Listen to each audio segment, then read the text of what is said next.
यस्य स्वयं स्वभावाप्ति रभावे कृत्स्नकर्मणा तस्मै संज्ञानरूपाय नमोस्तु परमात्मने। जय बोलिए 1008 चंदा प्रभु भगवान की जय। जय बोलिए 1008 पार्श्वनाथ भगवान की जय। जय बोलिए 1008 महावीर स्वामी भगवान की जय। जय बोलिए आचार्य श्री 108 विशुद्ध सागर जी महाराज की जय। जय बोलिए परम पूज मुनि श्री सुप्रभ सागर जी महाराज की जय। जय बोलिए परम पूज मुनि श्री प्रणत सागर जी महाराज की जय। सर्वोत्तम जैन धर्म की जय। जय जैन बंधुओं, मैं अर्चित जैन वर्णी भवन मोराजी सागर से सुप्रभ पावस योग से आपके समक्ष लेकर आया हूं सुप्रसिद्ध आपका लोकप्रिय कार्यक्रम सम्यक समाधान। हमारे प्रतिदिन के कार्यों में, हमारी दैनिक कचरियाओं में हम क्रियाएं करते वक्त कुछ विकल्प अपने साथ लेकर घूमते हैं और जब तक हमारे उन समीचीन विकल्पों को हमारा सम्यक समाधान ना मिल जाए तब तक हमारे मन को शांति नहीं मिलती। लेकिन टेंशन बिल्कुल नहीं लें आप, क्योंकि हमारे समक्ष मुनि श्री सुप्रभ सागर जी पधार चुके हैं और उनके सानिध्य में हमें हमारे समीचीन विकल्पों का सम्यक समाधान तुरंत ही मिल जाएगा। हम चलते हैं मुनि श्री प्रणत सागर जी के पास, उनको त्रय बार नमोस्तु करते हैं और उनसे आग्रह करते हैं कि वो आज के कार्यक्रम को शुरू करें। नमोस्तु मुनिश्री, नमोस्तु मुनिश्री, नमोस्तु। नमो हरिहंताड़म नमो सिद्धाड़म नमो आयरियाड़म नमो वज्रायाड़म नमो लोय सभ्यसाहुड़म। अनंत अनंत सिद्ध परमेष्टि भगवान की परम पूज्य आचार्य भगवंत गुरुवर विशुद्ध सागर जी मुनि महाराज जी की, परम पूज्य मुनि श्री सुप्रभ सागर जी महाराज जी की,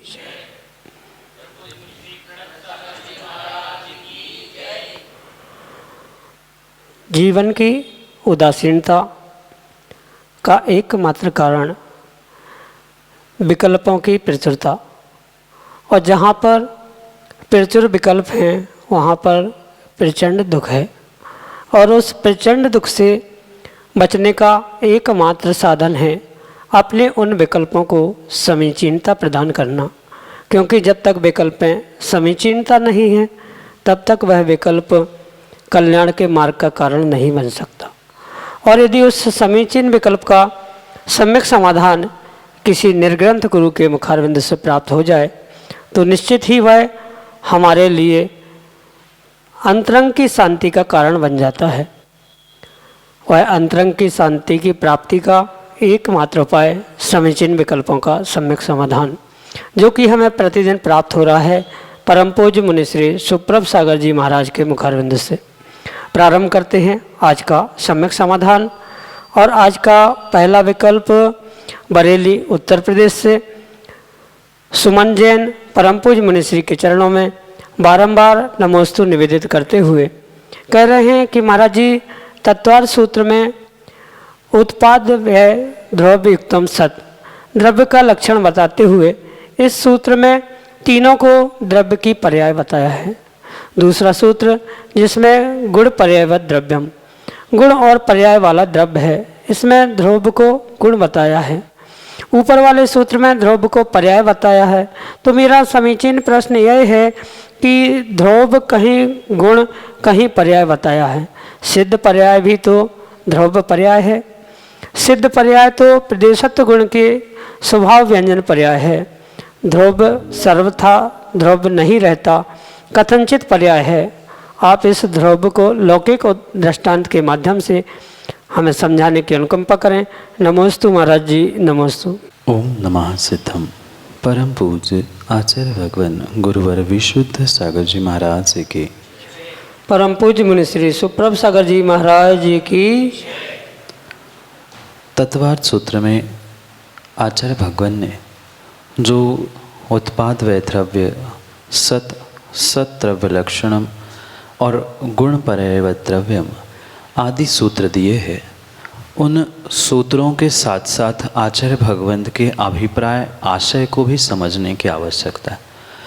कहीं भी किसी भी प्रकार से आचार्य भगवंत वहाँ पर द्रव्य को न पर्याय कह रहे हैं न द्रव्य को गुण कह रहे हैं। इन मूल द्रव्यानियों के इन तीन सिद्धांतों को बहुत गहराई से समझने की आवश्यकता है। जो उत्पाद व द्रव्य रूप हो, चाहे गुण पर्याय रूप वह परिणमन क्यों ना। इस विषय में जो आचार्य भगवंत का अभिप्राय है, वहाँ पर उन्होंने ना द्रव्य को गुण कहा न पर्याय कहा, अपितु जो वह द्रव्य का स्थिर रहना है, त्रैकालिकपना है, जो उसकी महासत्ता है, उस महासत्ता सामान्य अस्तित्व की ही अपेक्षा से द्रव्य कहा है। और जो पर्यायों का उत्पाद व्यय यानी उत्पन्न होना व्यय होना है, वह उत्पाद व्यय है। पर वहाँ जो द्रव्य कहा है वह उत्पाद व्यय पर्यायों में होते समय जो द्रव्य रूप है वह द्रव्य वैसा का वैसा ही है, वहाँ वैसा अभिप्राय। और अगर पर्यायों के निमित्त से भी कहीं टीका ग्रंथ में आपने द्रव्य पढ़ा होगा तो वहाँ भी आचार्य भगवंत का अभिप्राय यह है कि द्रव्य की कभी न कभी किसी भी समय पर जो भी अवस्था विशेष है वह पर्याय है। चाहे वह द्रव्य में उत्पाद व्यय होता रहे और वह उत्पाद व्यय सतत रूप से चलने से ही प्रति समय जो क्रमभावी क्रमनियत पर्याय उत्पन्न हो रही है, पर्यायों का द्रव्य से कभी भी अभाव नहीं होता। इस अपेक्षा से आचार्य भगवान ने उस उत्पाद व्यय को ही द्रव्य कहा है, जो कि पर्याय रूप से पर्यार्थिक नय की अपेक्षा से परम सत्य। जब भी आचार्य भगवंत के द्रव्यानियों के सिद्धांतों को समझना होगा, उस समय पर नयों की अपेक्षा कब निश्चय नय, कब व्यवहार नय, कब द्रव्यार्थिक नय, कब पर्यार्थिक नय, इसका कथन अगर ज्ञात नहीं है तो जीव अवश्य ही भ्रमित हो सकता है। और शायद परिपूर्ण रूप से उस नयों की अपेक्षा से आपने आज तक इन विषयों को समझा नहीं है। अभी जो यहाँ मोराजी में इस पंचाशिका ग्रंथ का स्वाध्याय दोपहर में चलता है, उसमें कई सारे रहस्यों का खुलासा आचार्य भगवंत स्वयं कर रहे हैं, जिसको आप सुनोगे पढ़ोगे तो नियम से आपका बहुत सारा भ्रम दूर होने की संभावना है। क्योंकि वह उत्पाद व्यय ये और द्रव्य का ही स्वरूप बताया है। द्रव्य पर्याय है, उत्पाद व्यय द्रव्य है, ऐसा भले ही कथन में कहीं आपने पढ़ा हो, पर ऐसा सर्वथा कथन नहीं है। जैसे कि आपने अन्य स्थानों में पढ़ा है कि द्रव्य सर्वथा द्रव्य नहीं है, उत्पाद व्यय रूप भी है, उत्पाद व्यय भी हमेशा उत्पाद व्यय नहीं है, वह भी कभी द्रव्य रूप होगा। तो उसके लिए वह द्रव्यार्थिक नय और पर्यार्थिक नय दोनों को समझने की आवश्यकता है। लौकिक दृष्टांतों से हम अगर समझे तो ये सामान्य उंगली आपको जो दिख रही है, इसकी ये खड़ी अवस्था यानी पर्याय है, उसका नाश होना ये वह है, और टेढ़ी उंगली की पर्याय का उत्पन्न होना ये उसका उत्पाद है। फिर भी उंगली उंगली ही है, उंगली नहीं बदली, इसलिए उसे द्रव्य रूप स्वीकार किया है। और जब ये उत्पाद व द्रव्य तीनों बातें कह रहे हैं आचार्य भगवान, तो तीनों का स्वरूप द्रव्य के साथ ही जोड़ रहे हैं। द्रव्य में ही उत्पाद होता है, द्रव्य में ही व्यय होता है, और द्रव्य ही द्रव्य रहता है। और उत्पाद व्यय के निमित्त से जो अवस्था विशेष बन रही है उसे आचार्य भगवान ने पर्याय कहा है, और जो सहभावी रूप से द्रव्य रूप से उस द्रव्य के साथ रहते ही है, ऐसे उस वस्तु को ही आचार्य भगवंत गुण कहते हैं।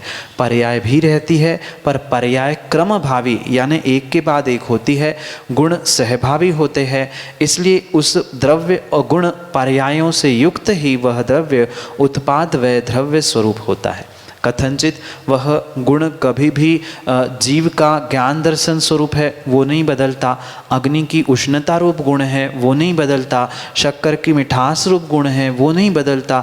इस कारण से कथनचित गुण सहभावी होने से उसे द्रव्य कहा जा सकता है और उत्पाद व रूप उन पर्यायों को क्रमभावी होने से स्वीकार किया जा सकता है। पर उस द्रव्य रूप पर्याय को अगर हम उत्पाद व्यय की अपेक्षा से कह रहे तो फिर भी संभव है, पर वास्तविकता ऐसा नहीं है। ये सामान्य दृष्टांत से पुनः समझे। ये उंगली द्रव्य है, उंगली की खड़ी पर्याय सीधी पर्याय है, वह टेढ़ी हो गई, उंगली भी टेढ़ी हो गई और वह पर्याय भी टेढ़ी हो गई। तो वहाँ पर वह टेढ़ी पर्याय का टेढ़ी अवस्था का उत्पाद हुआ, सीधी पर्याय का व्यय हुआ और फिर भी उंगली वैसी की वैसी है, उंगली उंगली ही है। उंगली कभी भी बदल के अन्य कोई वस्तु नहीं बनी, इसलिए उसे द्रव्य कहा है। ऐसे ही प्रत्येक द्रव्य में अगर हम लगाएंगे तो इसका बहुत सारा विस्तार आपको समझ में आ जाएगा। आपको अगर इसके विषय में और अच्छे से समझना है तो वह पंचास्तिकाय ग्रंथ की जो वाचना चल रही है और उस YouTube चैनल पर आपको इसके विषय में और भी बहुत विस्तार से द्रव्य, पर्याय और साथ साथ उत्पाद व गुण आदि सबका व्याख्यान जो कुंद स्वामी अमृतचंद जयसेन स्वामी ने किया है, उसका व्याख्यान आपको उस पंचास्तिकाय की कक्षा में सुनने में मिलेगा। आप वहाँ सुनकर उन सभी कक्षाओं को सुनकर आप फिर सम्यक निर्णय कर सकते हो, क्योंकि ये बहुत विस्तार से समझाने वाला विषय है। संक्षेप में आपके लिए इतना ही सम्यक समाधान। आष्टा मध्य प्रदेश से परम पूज्य मुनिश्री के चरणों में सपरिवार कोटि कोटि नमोस्तु निवेदित करते हुए अपना समीचीन विकल्प रख रहे हैं कि महाराज जी, अपने प्रयोजन की सिद्धि के लिए दूसरों के अनुकूल व्यवहार से अप्रकट गुणों को प्रकट करना होता है, तो इसका क्या आशय है? सरलीकरण करते हुए हमारे समीचीन विकल्प का सम्यक समाधान करने की अनुकंपा करें। नमोस्तु महाराज जी, नमोस्तु। अपने कार्य की सिद्धि के लिए अगर हम किसी भी प्रकार से दूसरे के अनुकूल व्यवहार की या उनके अविद्यमान गुणों की प्रशंसा करना चाहते हैं तो वह परिपूर्ण रूप से हमारी मायाचारी ही कहलाएगी। भले ही हम अपने स्वार्थ की सिद्धि के लिए क्यों ना हो, अपने स्वयं के प्रयोजन के लिए भी क्यों ना हो, सामने वाले में अगर हमें पता है कि अमुक गुण नहीं है और फिर भी उन गुणों को हम प्रकाशित कर रहे हैं या कहने का प्रयास कर रहे हैं, तो सीधी सी बात है, हम पहले ही झूठ, मायाचारी आदि का आलम्बन लेकर स्वयं के प्रयोजन की सिद्धि करना चाहते। और कई बार ऐसे देखने में आता है कि स्वयं की स्वार्थ और प्रयोजन की सिद्धि के लिए जो आपने उनके अनुकूल प्रवृत्ति की है या उनके हाँ में हाँ मिलाते हुए कार्य किया है, ज़रूरी नहीं है कि उनके अनुकूल प्रवृत्ति करने से या उनके अनुकूल हाँ में हाँ उनके अविद्यमान गुणों का प्रकट करने से आपका काम बने, ये भी ज़रूरी नहीं। क्योंकि काम की कार्य की सिद्धि परिपूर्ण रूप से आपके पुण्य पर, आपके पुरुषार्थ, आपके भाग्य पर निर्भर करती है, ना कि सामने वाले की किसी प्रकार से चापलूसी करने से। सामने वाले की आप प्रशंसा करते हुए अविद्यमान गुणों को प्रकट कर लेना, उनकी अनुकूल प्रवृत्ति व्यवहार कर लेना, खूब चापलूसी कर लेना, पर अगर आपका पुण्य का उदय नहीं है तो वह कार्य किसी भी प्रकार से बन नहीं सकता। और आपका तीव्र अगर पुण्य का उदय है तो आप बिना चापलूसी की भी उस कार्य की सिद्धि को प्राप्त कर सकते हैं। इसलिए आचार्य भगवंतों का तो परिपूर्ण रूप से यही व्याख्यान और यही आशय रहता है कि किसी भी प्रकार से हम दूसरों को खुश करने के लिए या दूसरे को प्रसन्न करने के लिए, अपने कार्य की सिद्धि करने के लिए ऐसे कार्य किंचित भी ना करें जिसके कारण से कार्य की सिद्धि और पुण्य के जगह हमें पाप की प्राप्ति हो, ऐसा किंचित भी कार्य नहीं करना चाहिए। इसलिए ये जहाँ भी लिखा होगा, ये कहीं आपने आगम ग्रंथ के अलावा अन्य स्थानों में पढ़ा होगा कि अपने कार्य की सिद्धि के लिए हमें सामने वाले के अनुकूल कार्य करना पड़ता है या सामने वाले के अप्रकट गुणों को बखान करना पड़ता है। पर आगम में ऐसा कहीं भी आचार्य भगवंत का वक्तव्य नहीं है कि हम चापलूसी करते हुए, किसी के झूठी प्रशंसा करते हुए सामने वाले को खुश करके अपना कार्य सिद्ध करें, क्योंकि कार्य की सिद्धि सामने वाले के खुश होने से, अनुकूल व्यवहार करने से कभी भी नहीं हो सकती। आपका पुण्य का तीव्र उदय है तो कार्य की सिद्धि होगी, और नहीं है तो किसी भी प्रकार से आप कितना ही पुरुषार्थ करना, सामने वाला खुश भी हो जाए, अनुकूल प्रवृत्ति भी करने लग जाए, पर आपके कार्य की सिद्धि हो ज़रूरी नहीं है। इसलिए आप इस बात को तो पहले बहुत अच्छे से गांठ बांध कर रख ले कि हम अगर मात्र सामने वाले के अनुकूल व्यवहार करते हुए उनके अप्रकट अविद्यमान गुणों को कहने का प्रयास कर रहे हैं, ज़रूरी नहीं है कि कार्य की सिद्धि। उनका आशय यही है कि आप ये न केन प्रकार से अपना कार्य सिद्ध करने के लिए मात्र स्वयं से ही ऐसा कार्य करें, ऐसी भाषा का प्रयोग करें जिससे अपनी स्वयं की स्वार्थ की सिद्धि हो, सामने वाले का कुछ भी हो। भले ही तात्कालिक कार्य सिद्ध होते हुए डॉक्टर साहब आपको दिख रहे हैं, पर ये पक्का मान लेना कहीं न कहीं आने वाले भविष्य के लिए हम मायाचारी, झूठ, पाप आदि का आलम्बन लेने के कारण से आने वाले समय में हम अपने हाथ से ही स्वयं का कार्य बिगाड़ रहे हैं। यही आपके लिए सम्यक समझ। अगले समीचीन विकल्प के लिए राजेश दोबाड़ा, कुरड़वाड़ी, सोलापुर, महाराष्ट्र से अपने ऑडियो मैसेज के साथ हमारे सामने। चरणों में कोटि कोटि नमन। मेरा नाम राजेश दोबड़ा, महाराष्ट्र सोलापुर कुरबावी से हो। नमोस्तु नमोस्तु नमोस्तु महाराज जी। महाराज जी, मुझे संसार बहुत आसान लग रहा है। महाराज जी, मेरा हर रोज दीक्षा लेने का मन करता है, तो महाराज जी मेरा पुण्य का उदय कब आएगा और मैं दीक्षा ले सकूँगा? महाराज राजेश जी, बहुत अच्छी बात है कि ऐसे खोटे पंचम काल में आपको ये संसार आसार लग रहा है और दीक्षा लेने के भाव हो रहे। ये वास्तव में आपके तीव्र तीव्र पुण्य का उदय है कि इस खोटे काल में कम से कम आपके वैराग्य के पथ पर बढ़ने के भाव ही हो रहे हैं। ये ही बात बहुत प्रशंसनीय है। दीक्षा ले पाना, प्राप्त कर पाना ये भिन्न विषय है, पर आपने जो वैराग्य धारण करने के या दीक्षा धारण करने के भाव संजोए है, वे वास्तव में इसलिए प्रशंसनीय है। इस खोटे काल में हर व्यक्ति उस भौतिक सुखों में, इंद्रिय सुखों में उलझना चाहता है, पर आप उससे दूर होने का जो पुरुषार्थ कर रहे हो, ये वास्तव में प्रशंसनीय बात है।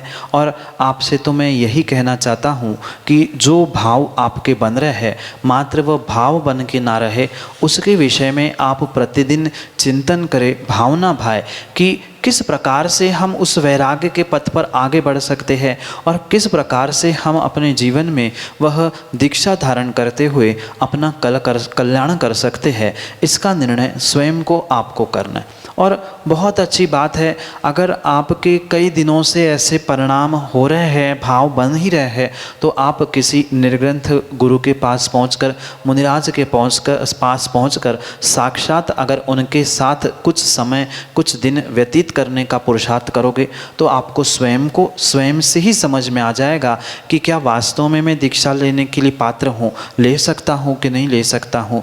आप प्रत्यक्ष रूप से अगर यहाँ भी पहुँचोगे तो भी आपको बहुत सारे अपने भीतर की प्रश्नों को, भावों को, भावनाओं को साक्षात रूप से गुरु के चरणों में रखने का वह मौका प्राप्त होगा। और ऐसा करने से आपके भीतर की भावनाएं भी आप गुरु के सामने कहने से आप भी हल्के हो जाओगे।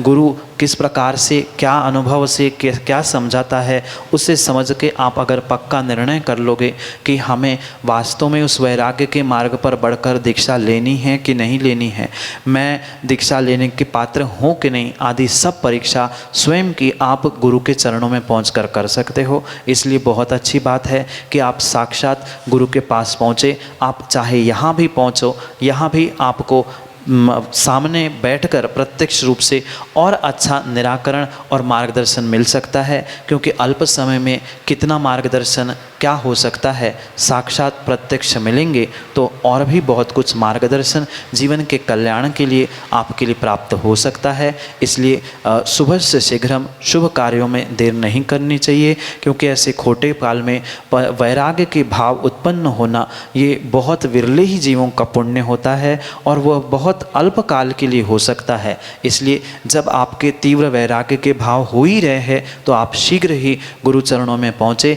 आप चाहे यहाँ पहुँचे, गुरु के पास पहुंचकर अपनी भावनाओं को रखें। अगर आप यहाँ भी पहुँचो तो मार्गदर्शन प्राप्त करके आप अगले अपने मार्ग को प्रशस्त कर सकते हैं। आपका मार्ग शीघ्र प्रशस्त हो, आप जल्दी ही गुरु के चरणों में पहुँचे और अपने कल्याण का मार्गदर्शन प्राप्त करें। यही आपके लिए आशीष के साथ सम्यक समाधान। रमेश जैन, सागर, मध्य प्रदेश से अगले समीचीन विकल्प के लिए हमारे सामने। नमोस्तु नमोस्तु नमोस्तु महाराज जी। तो महाराज जी मेरा एक प्रश्न है। हमारी जीवन काल में, दिनचर्या में हम काफ़ी परिस्थितियों से गुज़रते हैं। कभी कभी हमें उन परिस्थितियों का समाधान मिल जाता है, पर कभी कभी हमें नहीं मिलता है। मैंने काफ़ी बार सुना है कि लोग भाग्य की बातें करते हैं, पुरुषार्थ की बातें करते हैं, पर महाराज जी मेरे को कभी कभी ये चीज़ समझ में नहीं आती है कि कब चीज़ों को भाग्य पे छोड़ना चाहिए और कब चीज़ों के लिए पुरुषार्थ करना चाहिए, और कौन सी परिस्थितियों में उसका समाधान करें महाराज जी। नमोस्तु नमोस्तु नमोस्तु महाराज। अनिमेश जी, ये परम सत्य है कि कार्य की सिद्धि भाग्य और पुरुषार्थ दोनों से होती है। ऐसा कभी भी नहीं हो सकता कि मात्र पुरुषार्थ करते जाओ कार्य सिद्ध होगा। ऐसा भी संभव नहीं है कि मात्र भाग्य के भरोसे बैठ जाओ तो कार्य सिद्ध होगा। कोई भी कार्य होता है तो दोनों की आवश्यकता होती है। जैसे आपके जेब में भी सिक्का होगा, कभी आपने प्रयोग किया होगा। वह एक सिक्का होता है पर उसके दोनों पहलू होते हैं।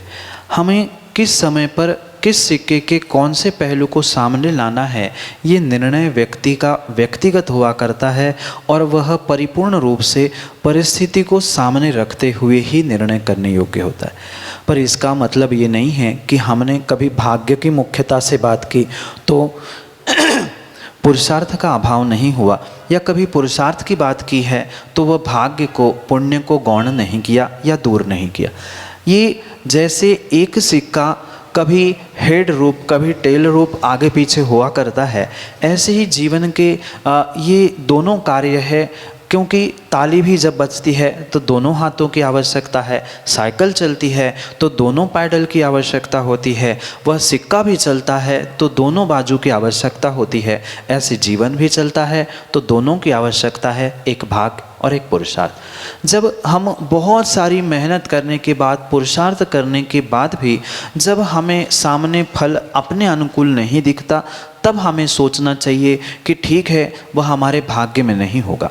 पर पहले ही कोई कार्य करने से पहले ही व्यक्ति निर्णय करे होगा भाग्य, होगा हमारे नसीब में तो मिल जाएगा, तो कभी भी जीव पुरुषार्थ नहीं कर सकता।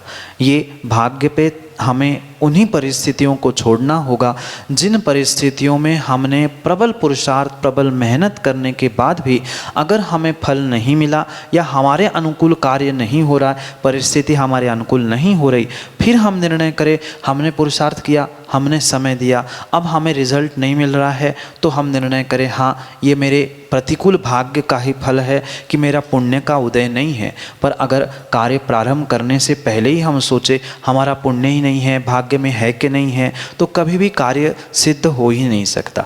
क्योंकि कार्य के लिए वह पुरुषार्थ और भाग्य की आवश्यकता है। भाग्य कोई अन्य बला नहीं है, किसी भगवान ने, किसी अन्य ने हमारा भाग्य पुण्य नहीं लिखा, अपितु हमारा पिछला पुरुषार्थ आज का भाग्य बना है और मेरा आज का पुरुषार्थ कल के लिए भाग्य बनेगा।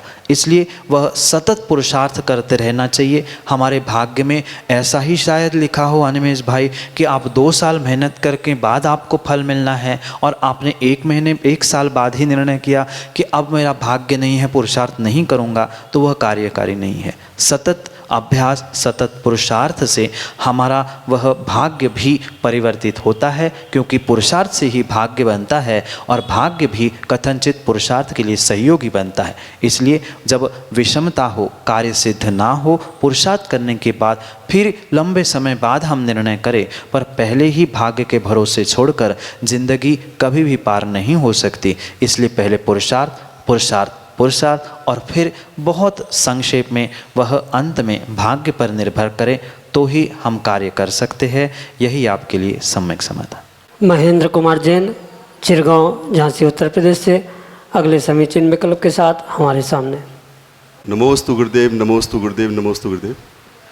गुरुदेव, मैं इलाहाबाद में विद्यालय में प्रवक्ता पद पर कार्यरत हूँ। शासकीय सेवा में रहते हुए मैं लंबे समय से इलाहाबाद में हूँ। समाज के बीच में रहता हूँ, जैन समाज में। तो समाज ने अभी पिछले माह मुझे कमेटी में एक उत्तरदायित्व भी दिया। मुझे कमेटी में कोषाध्यक्ष पद पर नियुक्त किया गया। गुरुदेव, मैं आपसे ये जानना चाहता हूँ कि कमेटी में पदाधिकारी होते हुए हमें अपने उत्तरदायित्वों का, जिम्मेदारी का किस प्रकार निर्वहन करना चाहिए, जिससे कि हमें किसी प्रकार का न तो अहंकार हो और न ही किसी प्रकार का दोष लगे। गुरुदेव सम्यक निर्देशन दें। नमोस्तु गुरुदेव, नमोस्तु गुरुदेव। महेंद्र जी, सबसे पहले व्यक्ति को किसी भी पद में पहुंचने से पहले ये बहुत बड़ा निर्णय करने की आवश्यकता है कि मैं पद को प्राप्त करने वाला, या ये जो पद मुझे मिला है ये बाद में मिला है, उस पद से पहले मैं एक सद श्रावक हूँ, सदगृहस्थ हूँ, जो इस बात को लेकर अपने उस पद का निर्वाह करता है, वो ही परिपूर्ण रूप से न्याय नीति से ही जीवन यापन कर सकता है। अन्यथा जिन्होंने पद को प्राप्त करके ये निर्णय कर लिया मैं तो पदाधिकारी हूँ, मैं तो कमेटी मेंबर हूँ, तो वह कभी भी सुख चैन की जिंदगी नहीं जी सकता। ठीक है, पदों का निर्वाह होना, पदों का व्यवस्था बनाना ये आवश्यक है। योग्य व्यक्ति को ही वह मोदी जी पद आदि मिलता है। बहुत अच्छी बात है, पद मिला है, पुण्य का उदय है, पर उस पदों का दुरुपयोग ना हो, अहंकार ना आ जाए, कोई दोष ना लगे। इसलिए सबसे पहले पद ग्रहण करने के साथ ही व्यक्ति ये निर्णय कर ले, पद बाद में मिला है, पहले मैं एक सच्चे देव शास्त्र और गुरु का भक्त हूँ, और उस सच्चे देव शास्त्र गुरु का भक्त होने से मैं सतश्रावक, सतभक्त और सदगृहस्थ हूँ। इस सदगृहस्थ, सतश्रावक और सदभक्त के पद का निर्वाह करते हुए फिर अन्य पदों का आप निर्वाहन करोगे तो कभी भी आपको दोष नहीं लग सकता। पर पद का निर्वाह करते समय चाहे कोषाध्यक्ष, अध्यक्ष, मंत्री, कोई भी पद क्यों ना हो, उस पद का निर्वाह करते समय अगर व्यक्ति ये निर्णय कर ले कि मैं तो पद को प्राप्त करने वाला बहुत पुण्यात्मा और बहुत बड़ा आदमी हूँ, तो कभी भी उसको निर्मल रूप से वह पुण्य को प्राप्त नहीं कर सकता। क्योंकि मंदिर आदि आदि की बहुत सारी ऐसी व्यवस्था होती है, वहाँ कठोरता से निर्णय करना पड़ता है, पर फिर भी उन निर्णय के साथ साथ व्यक्ति को ये सबसे पहला निर्णय होने की आवश्यकता है कि मैं पहले सद्भक्त हूँ, सच्चे देवशास्त्र गुरु का भक्त हूँ, परिपूर्ण रूप से सदगृहस्थ, सतश्रावक हूँ। और ये निर्णय करते हुए आप प्रत्येक समय में इस बात को दिमाग में रख के निर्णय करोगे, पहले मैं श्रावक हूँ, दूसरी बार मैं पदाधिकारी हूँ, तो आप कभी भी दोष के पात्र नहीं होंगे और कभी भी अहंकार आपको नहीं सता सकता। यही आपके लिए संक्षेप से सम्यक समाधान। जी हाँ, तो आप देख रहे थे व सुन रहे थे हमारे साथ सम्यक समाधान। आपको भी मिला होगा आपके विकल्पों का सम्यक समाधान। यदि हाँ तो अच्छा, फिर भी यदि आपके दिमाग में है आपका कोई विकल्प, तो आप हम तक पहुंचाने में देर ना करें। आप हम तक अपना विकल्प पहुंचाने के लिए दो माध्यम हैं, व्हाट्सएप के थ्रू और ईमेल के थ्रू। हमारा व्हाट्सएप नंबर है 8707 548811 और हमारा ईमेल आईडी है samyaksamaadhan@gmail.com। एक बात और बताता हूँ, हमारे मुनिश्री परम पूज मुनिश्री सुप्रभ सागर जी महाराज के प्रतिदिन के प्रवचन आपको देखने का लाभ हर दिन मिलेगा हमारे चैनल यूट्यूब चैनल सुप्रभ ओवाच पर। प्रतिदिन आप हमारा चैनल से उनके प्रवचन सुन सकते हैं और उनका मंगलवाणी से दिए सारे विकल्पों का समाधान भी पा सकते हैं। और जिनवाड़ी चैनल पर ठीक शाम को 7:40 पर मुनिश्री के प्रवचन आते हैं और पारस चैनल पर मुनिश्री के प्रवचन 4 बजे आते हैं। आज की इस पावन बेला को हम यहीं पर विराम देते हैं, मुनिश्री के चरणों में त्रय बार नमोस्तु करते हुए। नमोस्तु मुनिश्री, नमोस्तु मुनिश्री, नमोस्तु मुनिश्री।